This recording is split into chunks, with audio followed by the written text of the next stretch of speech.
morning guys. gamit kasi Yan.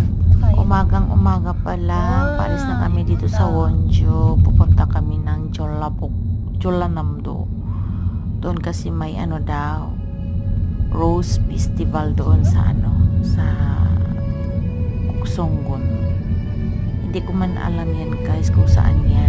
Kahit sunod-sunod lang tayo dito sa manager natin, no? Kasi siya man yan nakahanap ng pupuntahan ba kung saan tayo pupunta.